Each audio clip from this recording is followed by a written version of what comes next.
En el invierno de 1903, Varsovia dormía bajo una neblina tan espesa que los relojes parecían haberse rendido.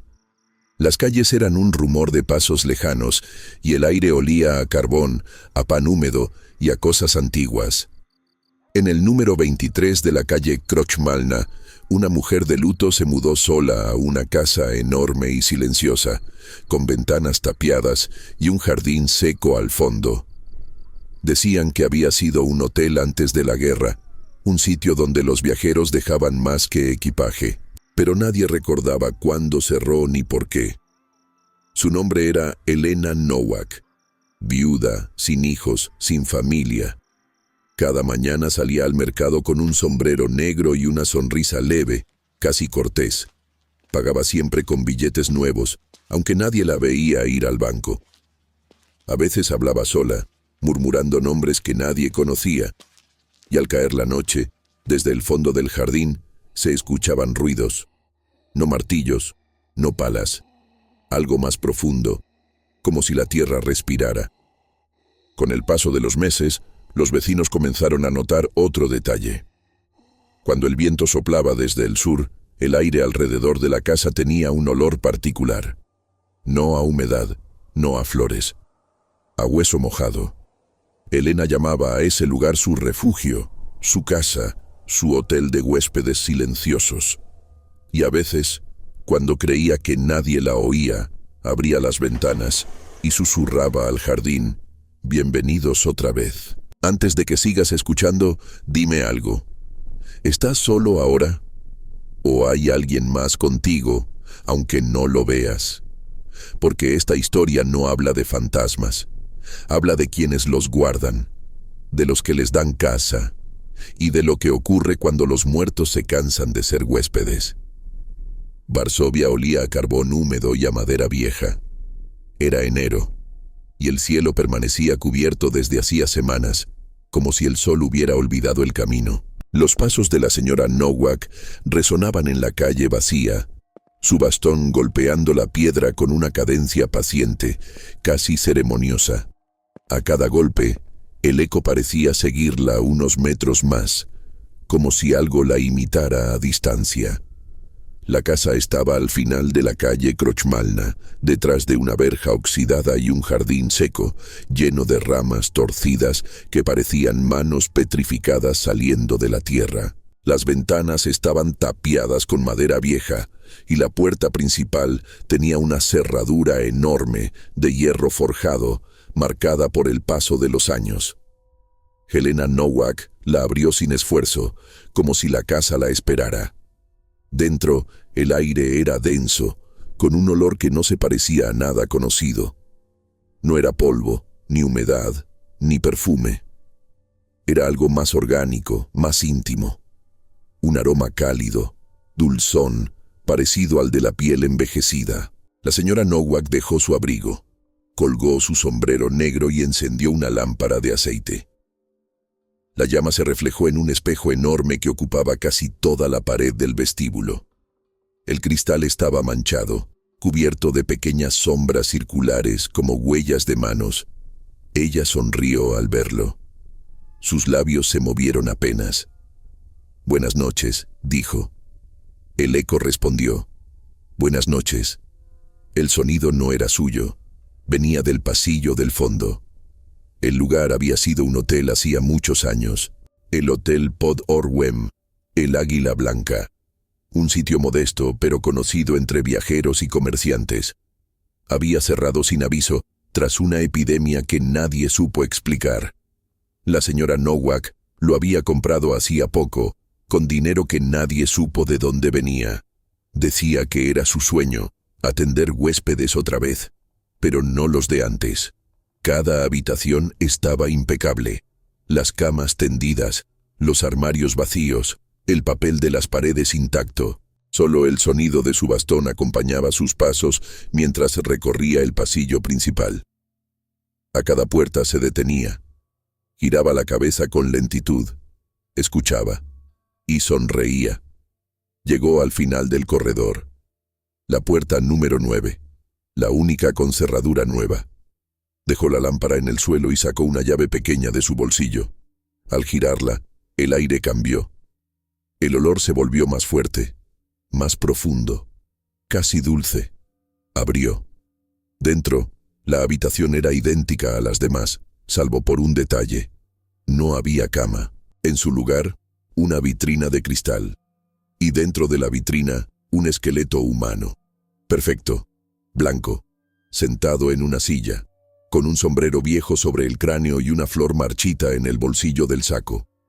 La señora Nowak se inclinó, con ternura. «Buenas noches, señor Zielinski», susurró.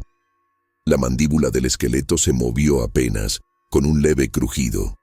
Ella sonrió. En la lámpara, la llama tembló. El espejo del pasillo devolvió su imagen, y detrás de ella, muy claro, se reflejó otro rostro, uno sin carne, sin ojos, pero sonriendo. Durante las primeras semanas, la señora Nowak fue una vecina ejemplar. Saludaba a todos, compraba pan fresco cada mañana, hablaba con los niños y ofrecía dulces de menta envueltos en papel dorado. Era amable, tranquila y sus modales eran impecables. Pero nadie la veía acompañada, nadie la visitaba. Y sin embargo, el cartero juraba que cada día entregaba varias cartas en la dirección del antiguo hotel. Cartas sin remitente, solo con una palabra escrita en la esquina del sobre: habitación. Por las noches, el humo del carbón salía de la chimenea, mezclado con un aroma extraño, metálico, dulce. Los vecinos lo llamaban el olor del invierno muerto. Decían que se metía en la ropa, en el pelo, y que tardaba días en irse. Algunos evitaban pasar frente a la casa. Otros, en cambio, se quedaban mirando desde lejos, atraídos por algo que no podían nombrar. En el jardín, la tierra comenzó a cambiar. Donde antes solo había ramas secas y hojas podridas, empezaron a brotar flores.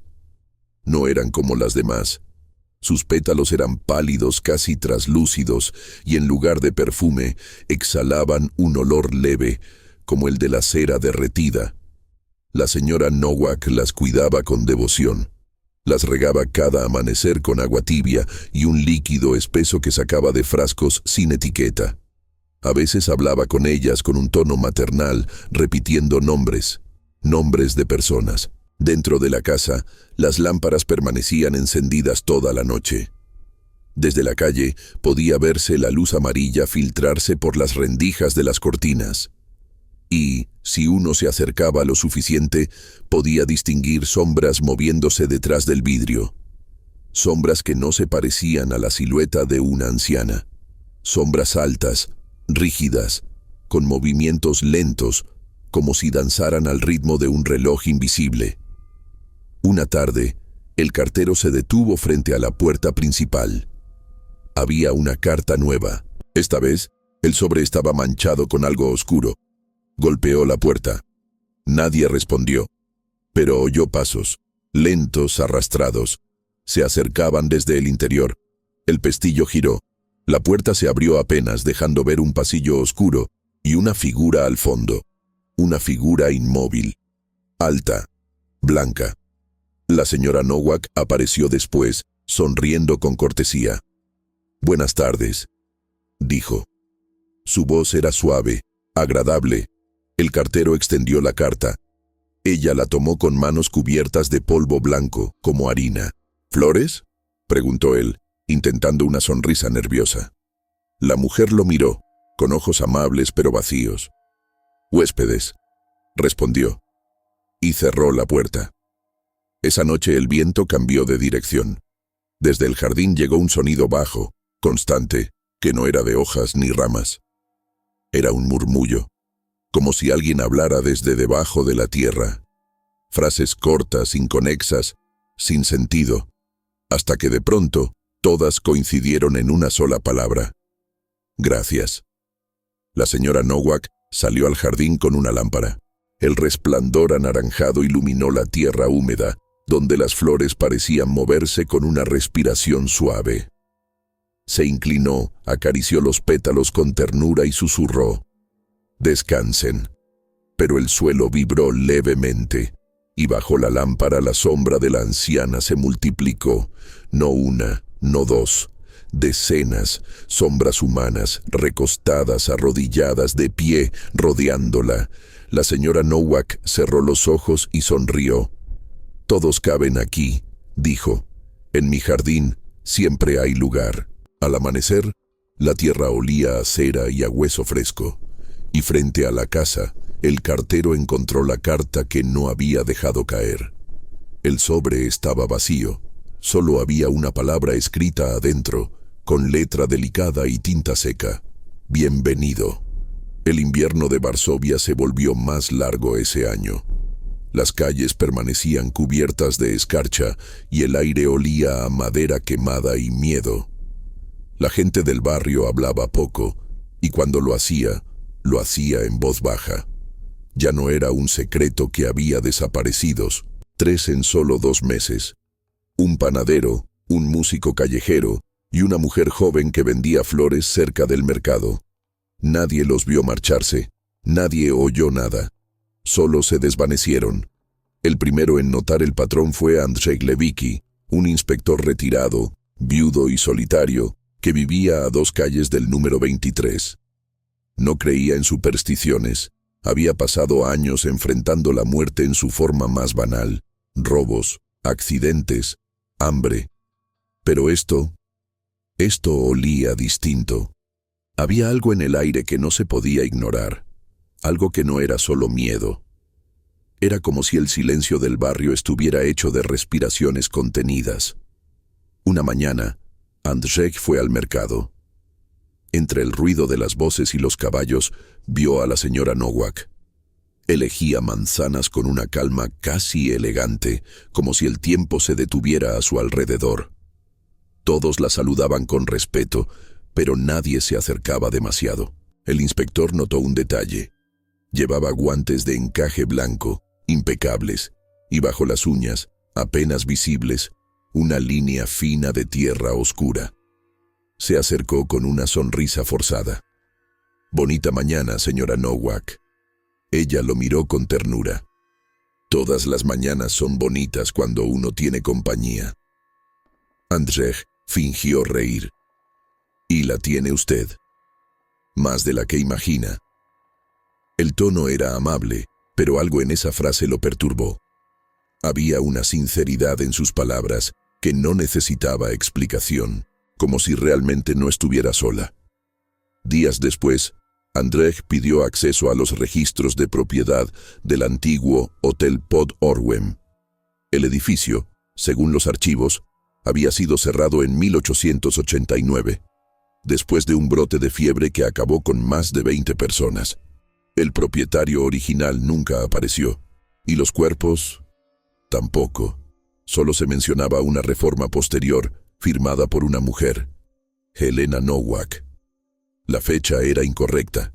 El documento tenía 30 años, pero la firma era reciente. Demasiado reciente. Esa noche, el inspector volvió a pasar frente a la casa. La neblina cubría el barrio entero. Desde la calle se veía la luz amarilla del interior. Y por un segundo creyó distinguir figuras moviéndose detrás de las cortinas. No una, varias, altas, rígidas. Decidió regresar al día siguiente, pero al amanecer, alguien llamó a su puerta. Era una carta, sin remitente. El sobre era de papel grueso, amarillento, con un solo trazo de tinta en el frente. Habitación 9. El corazón de Andrzej latió con fuerza. Dentro solo había una llave, pequeña, de hierro, y un olor tenue, conocido: tierra. Esa tarde el inspector fue al número 23. La puerta estaba entreabierta. No tuvo que llamar. El pasillo estaba a oscuras, iluminado solo por la luz de una lámpara al final del corredor. El silencio era tan profundo que se oía el crujido de su propia respiración. Al llegar a la habitación 9, la llave encajó sin esfuerzo. La cerradura giró sola. La puerta se abrió lentamente. Dentro lo esperaban las mismas flores pálidas que crecían en el jardín, perfumando el aire con un aroma dulzón, pegajoso. y en el centro de la habitación, una vitrina de cristal. Dentro, sentado en una silla, había un esqueleto, con una chaqueta gris y una gorra de policía sobre el cráneo. La lámpara parpadeó. Andrzej retrocedió. Detrás de él, la puerta se cerró sola, y en la penumbra, una voz suave habló a su oído. «Bienvenido, inspector. Lo estábamos esperando». El bastón de la señora Nowak golpeó el suelo 3 veces. El sonido se expandió por toda la casa. Y al hacerlo, algo cambió. El aire se volvió espeso. El jardín, afuera, floreció de golpe. Y en cada flor nueva, había algo blanco brillando entre la tierra. Fragmentos de hueso. La tierra se movía por las noches, no por el viento ni por los animales. Se movía sola, como si algo bajo ella intentara salir o acomodarse mejor. El jardín detrás del número 23 de la calle Krochmalna nunca dormía. Helena Nowak pasaba horas entre sus plantas, siempre después del anochecer. Encendía una lámpara de aceite y caminaba descalza sobre la tierra húmeda, hundiendo los dedos en el barro tibio. Sus manos parecían conocer el terreno de memoria. A veces se arrodillaba y susurraba nombres. Los mismos nombres que estaban escritos en las cartas que llegaban cada mañana. No regaba con agua. De un pequeño balde vertía un líquido espeso, casi negro, que olía a hierro y a flores marchitas. Cada vez que lo hacía, el suelo parecía absorberlo con ansiedad, como si tuviera sed. Y al amanecer, nuevas flores aparecían. Flores pálidas, translúcidas, frágiles. Pero si uno las miraba de cerca, podía ver en los pétalos una textura extraña, casi orgánica. Parecían hechas de piel. Una noche, la señora Nowak llevó al jardín un saco grande, arrastrándolo con esfuerzo. El bulto golpeaba los escalones con un sonido hueco. No jadeaba, no temblaba. Solo tarareaba una melodía vieja, de cuna, casi alegre. Cuando llegó al centro del jardín, dejó el saco en el suelo y lo abrió con cuidado. El cuerpo del inspector Lewicki, rígido, con los ojos abiertos, la miraba. Helena sonrió con dulzura. «Descansa», dijo, y comenzó a cavar. El sonido de la pala era lento, regular, casi hipnótico. Cada golpe en la tierra parecía responderle con un eco. No era roca, eran huesos, miles de ellos. El jardín estaba hecho de restos humanos, apilados, pulidos, ordenados con precisión. Cráneos, costillas, vértebras. Todo dispuesto con cuidado, como si fueran raíces antiguas. Cuando terminó el agujero, lo cubrió con tierra fresca y colocó una flor encima, una de las nuevas. Su tallo se movió suavemente, como si respirara. Helena se quedó observando el jardín en silencio. Los pétalos brillaban con un resplandor tenue, azul. Parecían absorber la luz de la lámpara y devolverla como un reflejo. Y en ese momento, el aire se llenó de un sonido suave, inconfundible. Voces. Decenas. Susurrando entre las flores. Voces de hombres y mujeres, mezcladas, unidas en un murmullo que parecía una oración. «Gracias, señora Nowak. Gracias por recibirnos». Ella cerró los ojos y respiró hondo. «No tienen que agradecer», susurró. «Aquí nadie se va. Aquí todos florecen». El viento sopló desde el este, trayendo consigo un olor dulce y espeso. El perfume de las flores se mezcló con la humedad del suelo, creando una fragancia que parecía flotar hasta las casas vecinas. Y esa noche, varios vecinos soñaron lo mismo. Un jardín lleno de luz, donde figuras humanas se mecían entre flores blancas. Sus rostros eran serenos, sus cuerpos livianos, pero bajo sus pies la tierra goteaba sangre. A la mañana siguiente, el cartero volvió a pasar por la calle. El aire olía distinto, como a miel. En la verja del número 23 colgaba una carta nueva, sostenida por una espina. No tenía remitente, solo un nombre: Señor Wolski, habitación 3. El cartero frunció el ceño. El señor Wolski había muerto hacía 2 años. De la casa salió la señora Nowak. Llevaba guantes blancos y un sombrero nuevo. «Buenos días», dijo sonriendo. El cartero le devolvió el saludo, nervioso, pero no pudo dejar de mirar sus manos. De los guantes colgaban pequeñas manchas oscuras, redondas, como si la tierra misma se filtrara a través de la tela. Elena notó su mirada, y con voz suave, casi maternal, dijo: «Las flores ensucian más de lo que uno imagina». Esa noche, el jardín volvió a florecer, y bajo la tierra, algo se movió. No eran raíces, eran brazos, y no buscaban escapar. Solo querían sostenerse unos a otros, formando una red de huesos que se extendía, lenta e infinita, bajo toda la calle Krochmalna. El otoño llegó con una calma extraña. Los árboles de Varsovia se desnudaban despacio, dejando caer hojas que parecían trozos de papel quemado. El aire se volvió más pesado, más espeso. El barrio entero parecía dormido bajo una campana invisible, como si el tiempo mismo evitara pasar por allí. Y sin embargo, una figura cruzó la calle Krochmalna una mañana gris. Era un sacerdote. Se llamaba Padre Lukian Staszek y había sido enviado por la diócesis tras una serie de denuncias anónimas. Cartas sin firma hablaban de una mujer que retenía almas, de un jardín donde la tierra nunca se secaba, de flores que florecían sin sol. El clérigo, hombre de fe firme pero rostro cansado, no creía en rumores. Había visto el hambre, la peste y la guerra. Nada lo impresionaba ya. Hasta que llegó frente a la casa. El número 23 estaba cubierto de enredaderas secas que parecían dedos aferrados a los muros.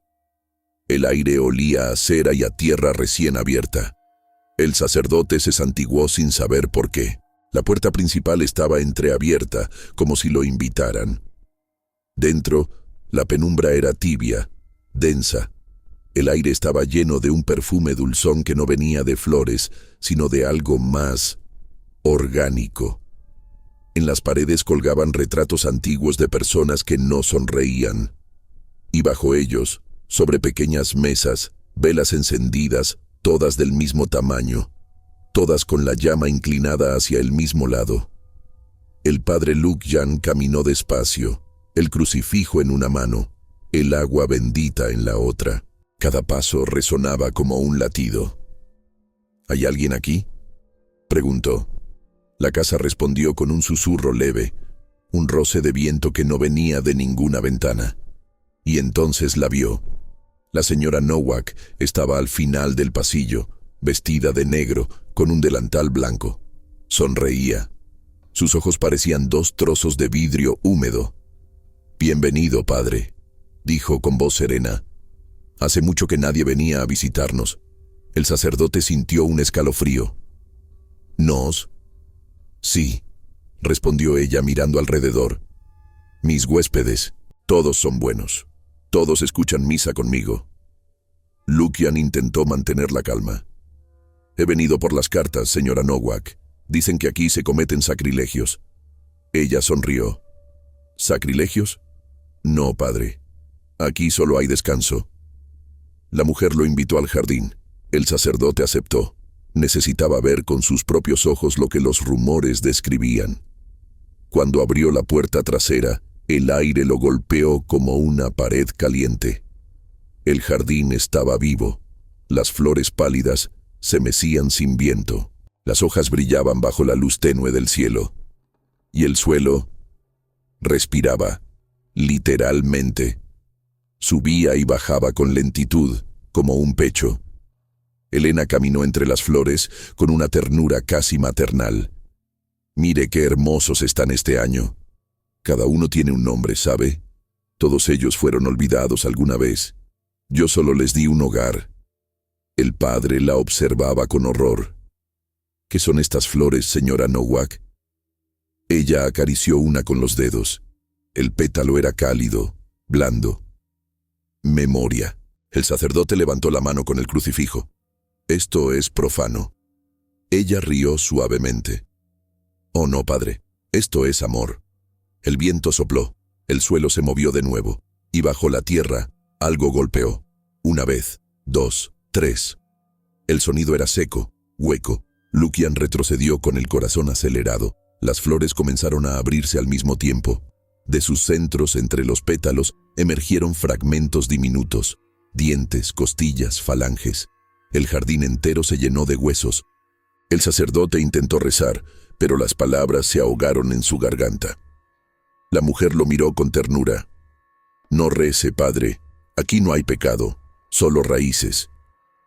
Lukian arrojó el agua bendita al suelo. El líquido cayó y se evaporó al instante, dejando un olor a hierro. El suelo respondió. Una mano pálida salió de la tierra, temblando. Luego otra, y otra, hasta que el jardín entero se convirtió en un campo de brazos buscando la luz. El sacerdote corrió hacia la puerta, pero la señora Nowak no lo siguió. Solo dijo una frase, con la calma de quien despide a un huésped que ha terminado su estancia. «Gracias por venir, padre. Nos hacía falta un hombre de fe». Al amanecer, el jardín estaba tranquilo otra vez. Las flores más nuevas eran más grandes, más firmes, con tallos más fuertes. Y en una de ellas, justo en el centro, el pétalo principal tenía una forma familiar. Una cruz torcida. La desaparición del padre Lukian fue rápida y silenciosa. Nadie lo buscó más allá de una semana. Los pocos que lo conocían pensaron que había sido trasladado. La diócesis nunca respondió las cartas.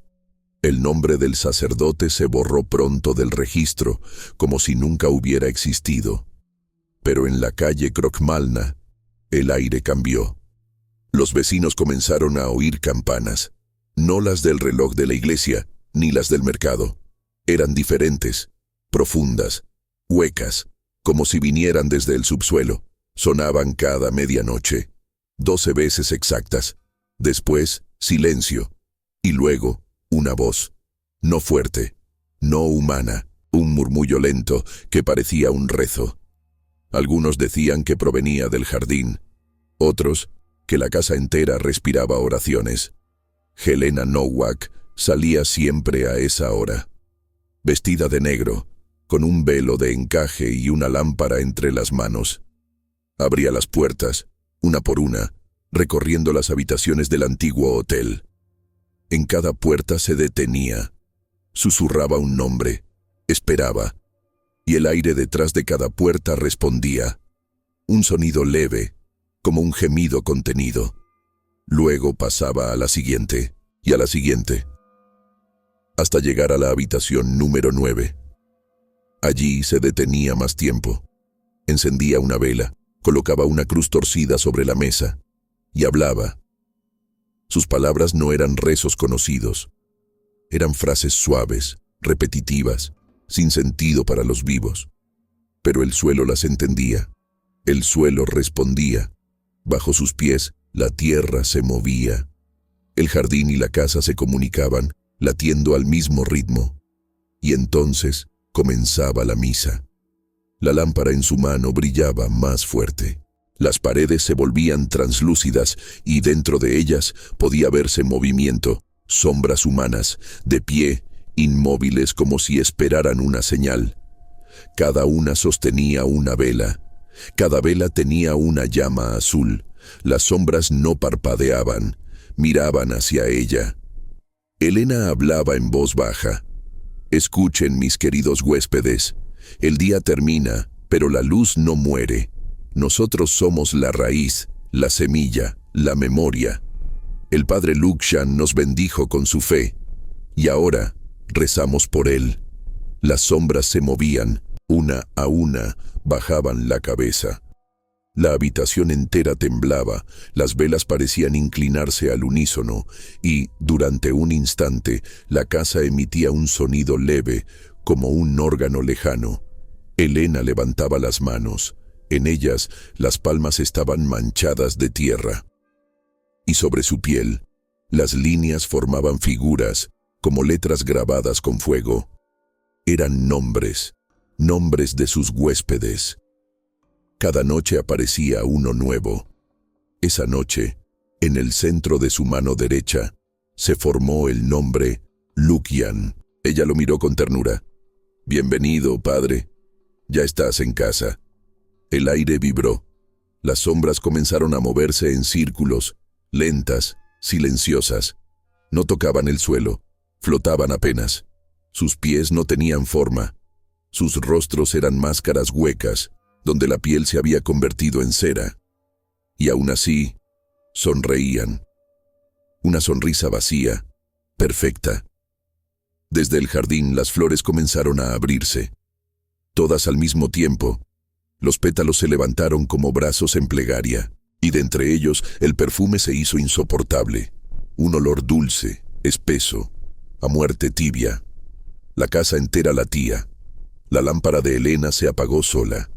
Solo quedó la luz azul de las velas dentro de las paredes, y una voz, única, surgida de todas a la vez, susurró: «Amén». El silencio posterior fue tan denso que el mundo pareció detenerse. Y cuando el amanecer llegó, la casa volvió a estar tranquila. El jardín seguía florecido, pero había algo nuevo. En el centro, sobre la tierra húmeda, una cruz de madera, delgada, torcida, y sobre ella colgando una estola sacerdotal, aún fresca. Pasaron casi 30 años. El número 23 de la calle Krogmalna seguía en pie, aunque el barrio había cambiado. Las casas vecinas habían sido demolidas, reemplazadas por edificios nuevos, pero la vieja construcción permanecía intacta. Los muros ennegrecidos, las ventanas tapiadas, el portón de hierro cubierto de musgo. Nadie se atrevía a tocarla. Decían que cada vez que alguien intentaba comprar el terreno, enfermaba o desaparecía. Otros afirmaban que la casa misma elegía a quién dejar entrar. En 1932, un periodista joven llamado Eric Masur decidió investigar. Trabajaba para un semanario sensacionalista que publicaba historias de crímenes y misterios. Había leído los informes antiguos del hotel, los registros de los desaparecidos y los rumores sobre una mujer llamada Helena Nowak. No había fotografías de ella, solo descripciones vagas. Una viuda, alta, de voz suave y mirada vacía. Eric no creía en fantasmas, creía en titulares. Llegó a la casa un mediodía gris, con una cámara, una linterna y una libreta. La puerta principal estaba cerrada, pero al tocarla se abrió sola, con un chirrido lento, como si la madera reconociera la visita. Dentro, el aire era seco, pero no frío. Olía a tierra vieja, a flores muertas y a algo más. Un olor leve pero inconfundible. Formol. El periodista encendió la linterna y comenzó a recorrer el vestíbulo. Las paredes estaban cubiertas de retratos antiguos, pero todos los rostros estaban difuminados, como si hubieran sido borrados con los dedos. En el suelo, una alfombra raída se extendía hasta el final del pasillo, y sobre ella, huellas pequeñas, marcadas en polvo blanco. No eran de zapatos, eran descalzas, de pies muy delgados. Eric tomó notas con la mano temblorosa. Cada habitación parecía detenida en el tiempo. Camas intactas, espejos cubiertos con sábanas, lámparas apagadas. En la mesa de recepción, una campana de bronce. La tocó.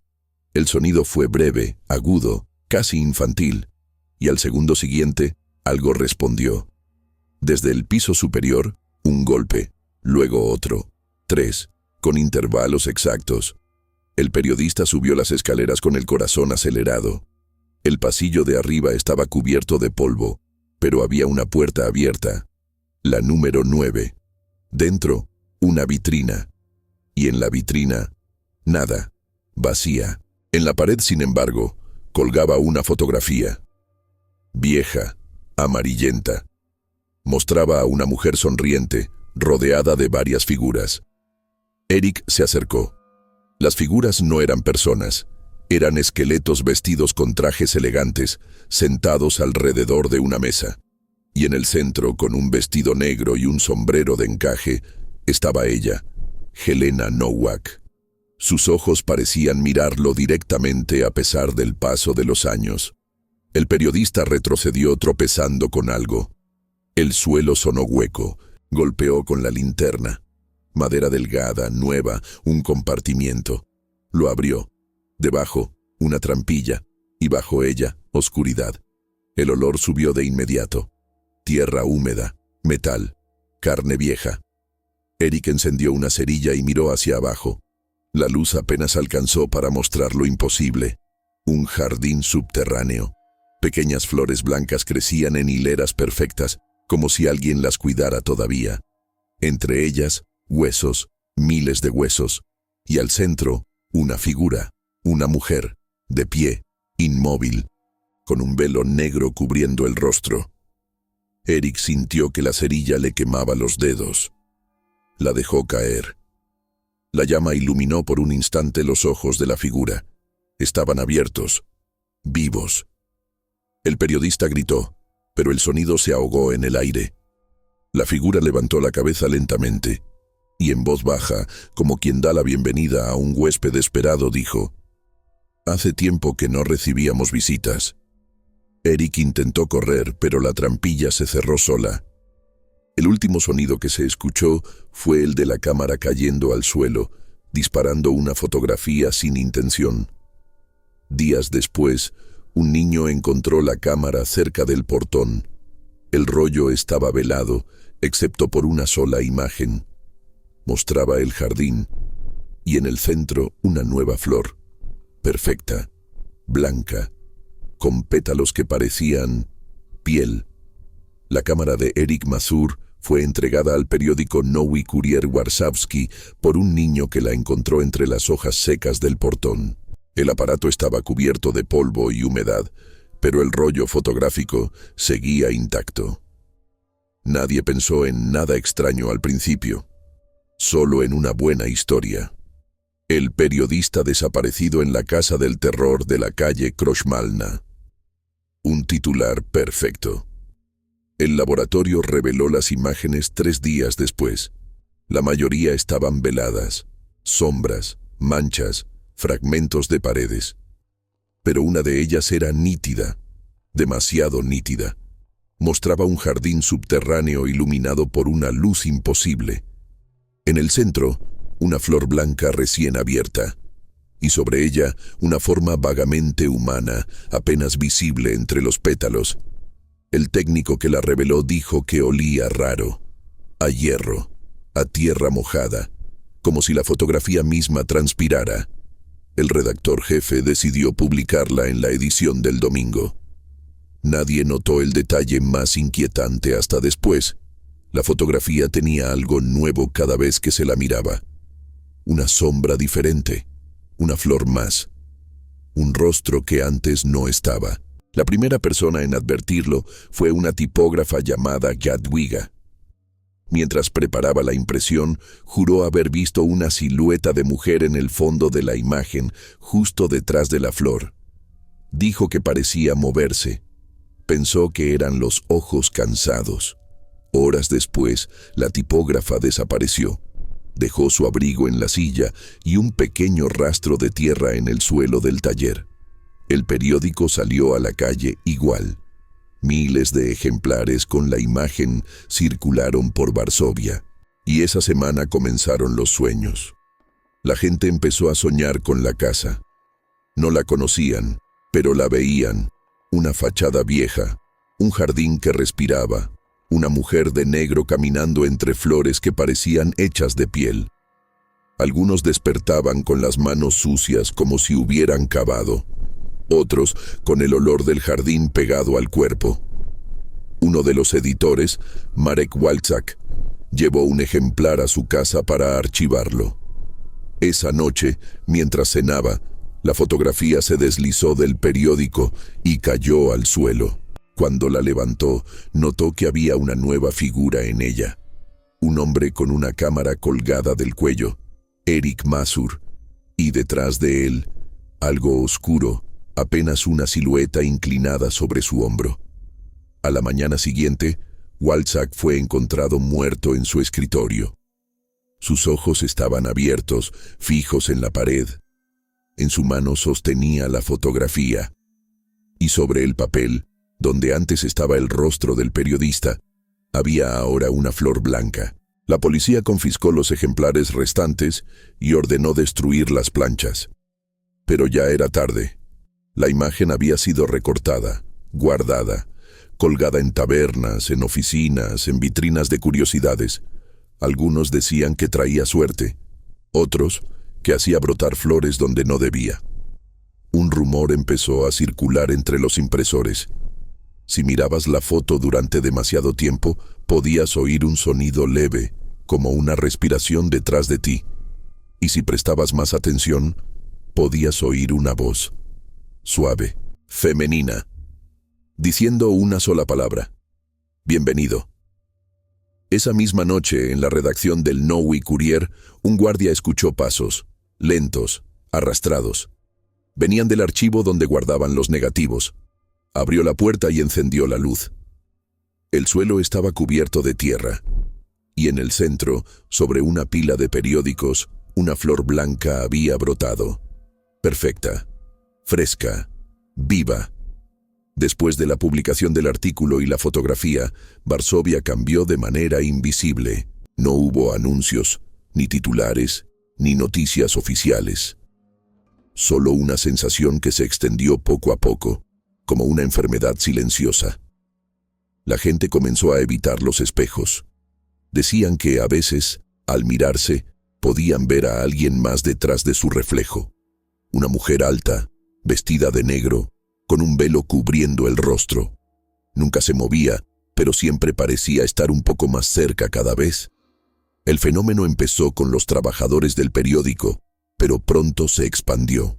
Un tipógrafo juró haberla visto en el vagón del tranvía, sentada junto a una anciana que dormía. Una enfermera la vio en el pasillo del hospital, parada frente a una ventana donde no se reflejaba nada.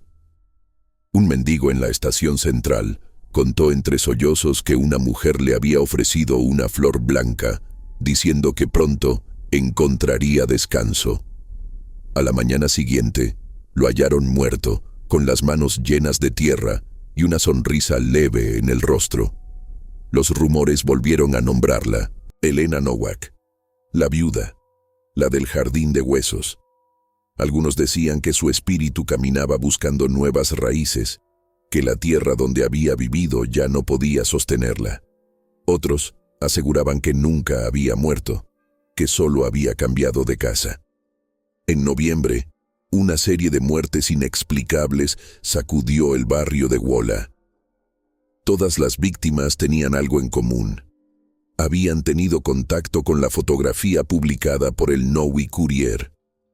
Una copia colgada, un recorte guardado, un simple vistazo.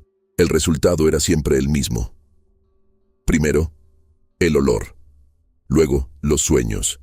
Y finalmente, la desaparición. El comisario que investigaba los casos, Józef Chmiel, era un hombre racional, pero al revisar los archivos antiguos, encontró los informes originales del Hotel Pod Orwem y el nombre de la propietaria, Nowak, Elena. Una fecha de nacimiento, 1848. Una fecha de defunción, vacía. La última noche de noviembre, el comisario fue al cementerio de Powązki. Buscaba la tumba de Elena, o al menos una pista. La niebla cubría el suelo. El aire era tan húmedo que cada paso sonaba como si pisara carne. Entre las lápidas vio una figura de pie, inmóvil, frente a una cruz sin nombre. Era una mujer, alta, vestida de negro. El velo cubría su rostro.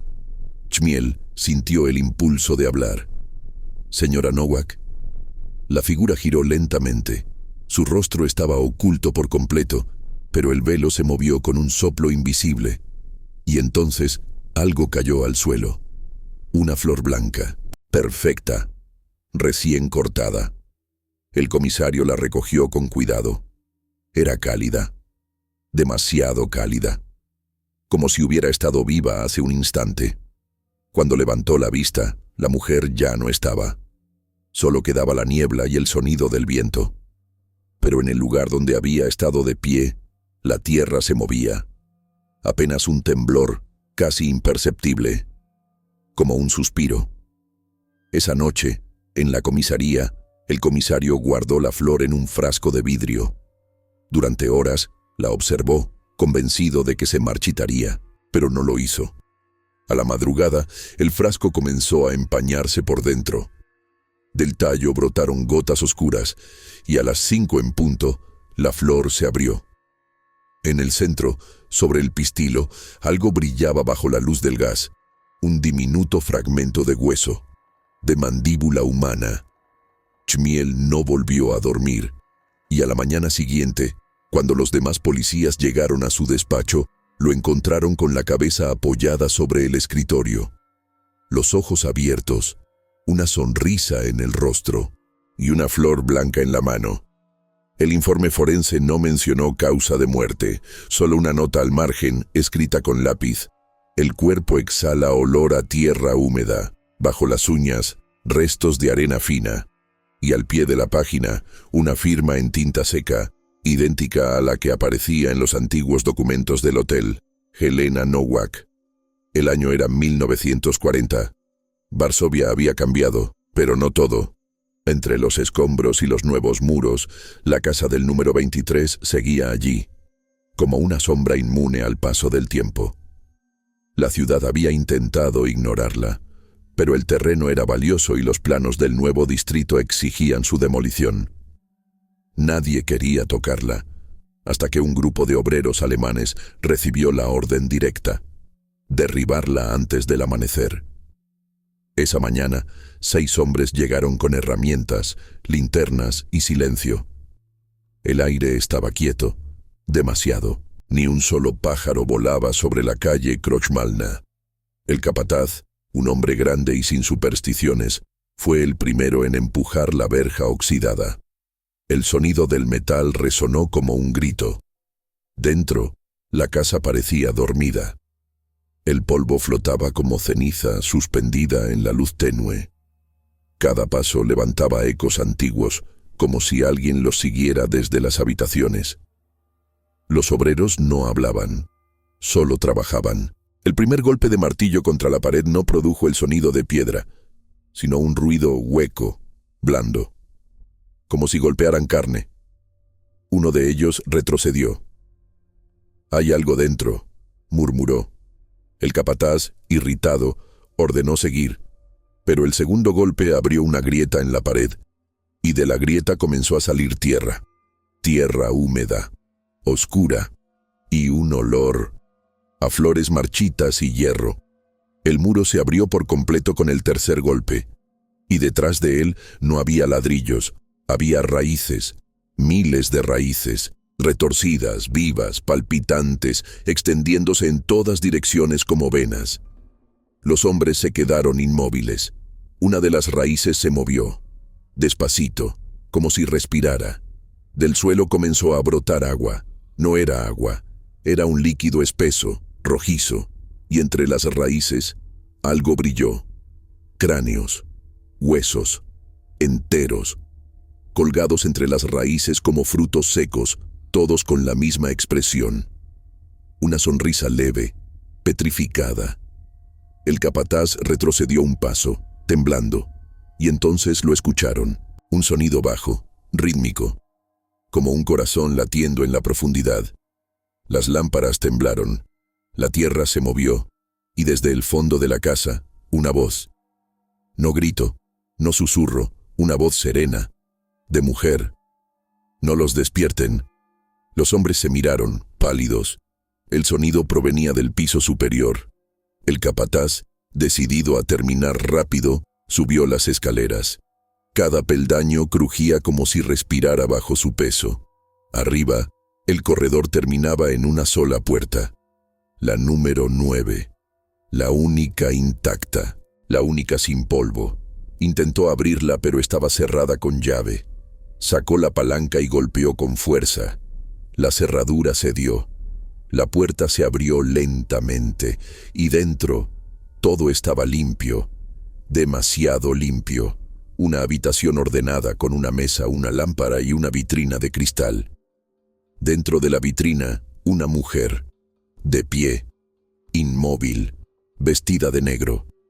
El velo cubría su rostro, pero bajo él algo brillaba. Una piel translúcida como cera vieja. En las manos sostenía una flor blanca. El capataz se acercó temblando. «Señora». La figura levantó la cabeza, y entonces el velo cayó. El rostro no estaba podrido ni seco. Era hermoso, inquietantemente conservado. Los ojos abiertos, húmedos, como si acabara de despertar. Y de su boca salió un aliento leve, tibio. Una palabra. «Bienvenidos». El hombre gritó. Los otros bajaron corriendo, pero el suelo comenzó a hundirse. La casa entera tembló, como si respirara por última vez. El jardín floreció de golpe, rompiendo los cimientos. Las raíces salieron por las ventanas, por el techo, por la puerta. Y una nube de polvo, pétalos y huesos cubrió la calle. Al día siguiente, los vecinos encontraron un cráter donde había estado la casa. Nada más. Solo tierra húmeda y el olor penetrante de flores. El informe oficial dijo que la estructura colapsó por humedad, pero los obreros desaparecidos nunca fueron encontrados. Semanas más tarde, en un edificio nuevo construido sobre el terreno, un niño jugando en el patio encontró algo bajo la tierra. Una llave pequeña, de hierro. Y al sacarla, una voz suave, apenas audible, dijo junto a su oído: «Tu habitación te espera». El niño dejó caer la llave. Y cuando corrió a buscar a su madre, no se dio cuenta de que, en el lugar donde la había soltado, la tierra empezaba a abrirse. Despacito, como si respirara. El jardín nunca muere. Solo espera huéspedes nuevos.